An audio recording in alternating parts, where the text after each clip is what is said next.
Bismillahirrohmanirrohim. Alhamdulillah vassalatu vassalamu ala sayyidina Rasulillah.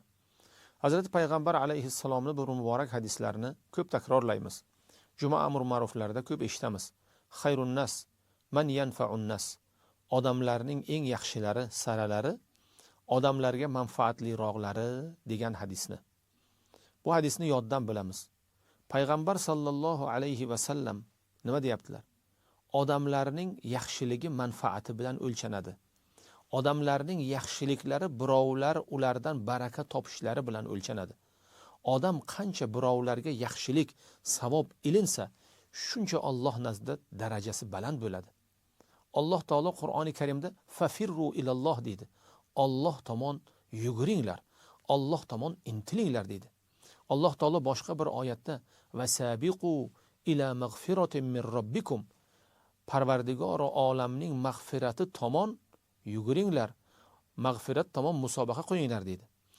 Mag'firat tomon, savob tomon musobaqa qo'yiladigan narsalardan bittasi odamlar bizdan manfaat topsin. Odamlar bizdan baraka topsin. Odamlarga ko'proq yaxshilik qilishlikka ulguraylik. Hazrat Jaloliddin Rumiyning bir gaplari bor. Xudparasti, butparasti.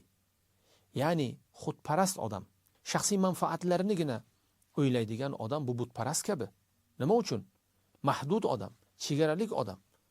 Shuning uchun har birimiz Payg'ambar alayhissalomning bu hadislarni har kunda, har soatda hayotimizga tatbiq etmoqimiz darkor.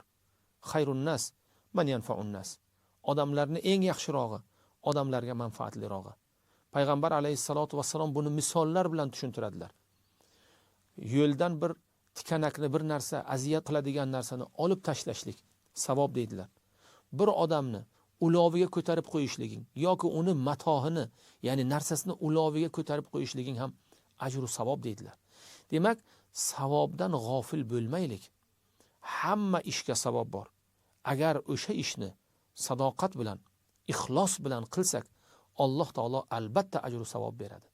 Olimlarimiz aytadilar-ki, havaijud dunya yanaluhu man sabaq va havaijul axirah yanaluhu man sadaq. Dunyodagi ishlarni, dunyo yutuqlarini harakat qilgan odam, oldinroq harakat qilgan odam dunyo yutuqlariga erishadi.